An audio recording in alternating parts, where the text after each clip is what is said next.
दुमका नगर परिषद के खिलाफ दुमका के बस स्टैंड में 101 दुकानों के दुकानदार धरना पर बैठ गए हैं। एक दिवसीय हड़ताल से धरना पर बैठे दुकानदारों ने नगर परिषद पर मनमानी करने का आरोप लगाया है। दुकानदारों ने बताया कि 1500 रुपया स्क्वायर फीट के हिसाब से नया भाड़ा तय किया गया है और उन लोगों को दुकानों से निकाला जा रहा है। दुकानदारों का आरोप है कि यह अप्रत्याशित वृद्धि है। 37 सालों तक इन लोगों ने दुकान चलाया है और नगर परिषद को समय समय पर उसके नियमानुसार भाड़ा दिया है। दुकानदारों का दावा है कि इन लोगों को ज़मीन ही दिया गया था, दुकान इन लोगों ने स्वयं बनवाया था। अब दुकानदारों की मांग है कि दुमका नगर परिषद अपना निर्णय वापस ले ले। जो हमसे टकराएगा अपने दुकान को, अपने रोजगार को चला रहे हैं और ये दुकान बनाने के लिए सिक्योरिटी में हम लोग पैसा दिए हैं, भाड़ा भी दे रहे हैं। भाड़ा का हर साल में 10% बढ़ोतरी का भी पैसा दे रहे हैं। जो दुकान उस समय हम लोग लिए थे 400 रुपये में, आज के दिन उसका भाड़ा 6000 रुपये दे रहे हैं। फिर भी ये पैसा के लोभ में नाजायज़ करने के लिए इस दुकान को डाक दे रहे हैं और डाक में इसका रेट जा रहा है 1,20,000 रुपया और भाड़ा हो जाएगा करीब 30,000 रुपया।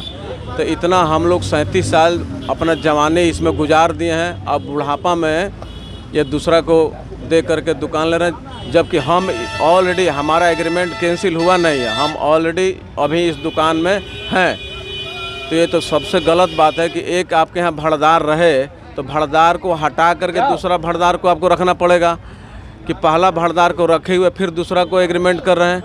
इसी के विरोध में हम लोग आज धरना प्रदर्शन कर रहे हैं और नगर परिषद को आपके माध्यम से यह सुझाव दे रहे हैं कि उनको सुबुद्धि आ जाए, जो हम लोगों से वार्ता कर करके और जो बीच का रास्ता हो निकाल लें, बहुत अच्छा है।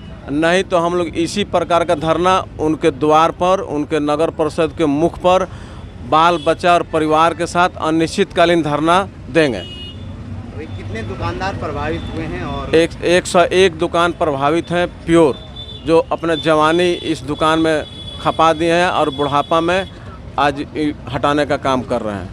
अच्छा, ये जो आप लोगों का कार्यक्रम है क्या है? बंदी है या पूरी तरह से दुकान? नहीं, आज 24 घंटे का बंदी है प्योर। किसी तरह का दुकान वगैरह ना, आप अंदर में जा कर के भी देख लें, एक भी आज बस पड़ाव में ना खाने का होटल है, ना पानी पीने का है, ना चाय पीने का है। सारी दुकानें बंद है और इसके बाद भी यदि वो अपने रवैया पर सुधार नहीं लाएं तो अनिश्चितकाल हम लोग बंद करेंगे और धरना देंगे अनिश्चितकाल परिवार के साथ।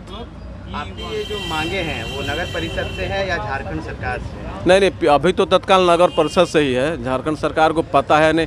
और नगर परिषद मतलब झारखंड सरकार। आज जो हम लोग जो ये बंदी किए हुए हैं नगर परिषद के तानाशाही रवैये के लिए, आज 101 दुकानदार इससे प्रभावित हैं। इसके साथ उस दुकान में जितने आदमी काम कर रहे हैं, ये सभी संख्या लेकर, उसका बाल बच्चा ये सब लेकर करीबन 5000 आदमी इससे प्रभावित है। लेकिन नगर पालिका की तानाशाही रवैया, यहाँ के पदाधिकारियों की तानाशाही रवैया के चलते सभी सड़कों पर आ गए हैं। और ये सभी दुकान जो है, ई सेक्शन का 1987 में जब बस स्टैंड आया, यहाँ कुछ नहीं था, आदमी खट के मर के इस बस स्टैंड को संवारने का काम किया है। लेकिन जब आज हम लोग उम्र के उस पड़ाव पर पहुंच गए हैं जहां कोई काम अब दूसरा नहीं कर सकते हैं, नगर पालिका इसके भाड़ा में अप्रत्याशित बढ़ोतरी किए हुए है। 1500 रुपया एक स्क्वायर फुट के दर से इनको सिक्योरिटी मनी जमा करना होगा और पहले का सिक्योरिटी मनी जमा है। लेकिन ये नगर परिषद के पदाधिकारी, उनके कुछ दलाल हैं जो इसको पैसे के लिए करना चाहते हैं और आम आदमी को मारना चाहते हैं। ये आंदोलन लंबी चलेगी, दुकानें बंद होगी, बसें बंद होगी, बाजार बंद होगा। हम लोग आमरण अनशन में बैठेंगे समूचे परिवार के साथ और संघर्ष को अंतिम मुकाम तक पहुंचाएंगे। जय हिंद। बस पड़ाव में दुकान संख्या 4, हमारा यहाँ दुकान संख्या 4 जो बस पड़ाव के अंदर ई सेक्शन में आते हैं, वो दुकान एक मेरा है, जिसमें हम लोग 1987 से यहाँ के दुकानदार हैं। यहाँ का जो पहला भाड़ा पड़ा था वो हम लोग का दिया गया था 414 रुपया मंथली, और आज के डेट में उस दुकान का भाड़ा है 7000 रुपया पर मंथ। अगर इस दुकान के अनुसार नगर पालिका के अनुसार अब हमारा अनुबंध खत्म हो चुका है, लेकिन ये ऐसा कहीं जो हम लोग के साथ और नगर पालिका के साथ इकरारनामा है वो कहीं इसका डिटेल नहीं दिया गया है कि हमारा इकरारनामा इतने सालों का है या ये तारीख है, ये वो फलाना है, ऐसा कुछ तारीख का मेंशन नहीं है। फिर भी उनका कहना है कि हमारा एग्रीमेंट ख़त्म हो चुका है, अब हम लोग अपना दुकान कहीं दूसरे जगह देखें या उनके अनुसार नियम को शर्त पूरा करें, जिनका नियम शर्त के अनुसार है कि अगर हम 1500 रुपये प्रति स्क्वायर फीट के हिसाब से दुकान का एग्रीमेंट कराएं। जब हमारा एग्रीमेंट पूर्व के वर्षों में किया हुआ है तो हम एग्रीमेंट फिर कैसे कराने जाएं? और उनका एग्रीमेंट का राशि है 1500 रुपया प्रति स्क्वायर फीट, जिसके अनुसार एक एक दुकान को एग्रीमेंट के अनुसार 7 लाख रुपए तक देने पड़ सकते हैं। और उनका जो रेंट आएगा वो ऑक्शन में जाएगा, जिनके अनुसार रेंट उनके 10 रुपये प्रति स्क्वायर फीट के अनुसार नहीं, जो ऑक्शन में जाएगा, चाहे वो 100 रुपये प्रति स्क्वायर फीट हो, 200 रुपये स्क्वायर फीट हो, 300 रुपये स्क्वायर फीट हो, वो हमें देना पड़ेगा।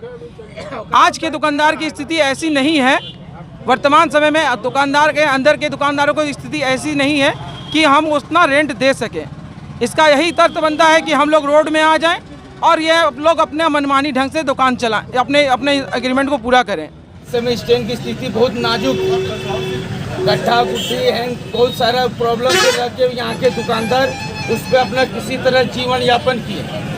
जिस समय स्टैंड की कोई अस्तित्व नहीं थी उस समय हम लोग किसी तरह उसको दुकान को चलाए। आज इतने दिन चलाने के बावजूद आज अचानक हमें म्युनिसिपैलिटी बेदखल कर रही है, नगर पालिका, जो हालांकि उसका हमने सब शर्त माना, भाड़ा जो दर से वो बोला वो दिया गया, वो 10% बढ़त गया वो भी दिया गया। उसको होने के बावजूद भी आज हम लोग से मनमानी तरीका से भाड़ा वसूलने की और वो बहुत ज़्यादा सिक्योरिटी लेने की वो अपना एग्रीमेंट कर दिया और हम लोग उतना देने में सक्षम नहीं है, क्योंकि उसी से हम लोग का जीवन यापन चलता है। दुमका लाइव न्यूज के लिए दशरथ महतो की रिपोर्ट।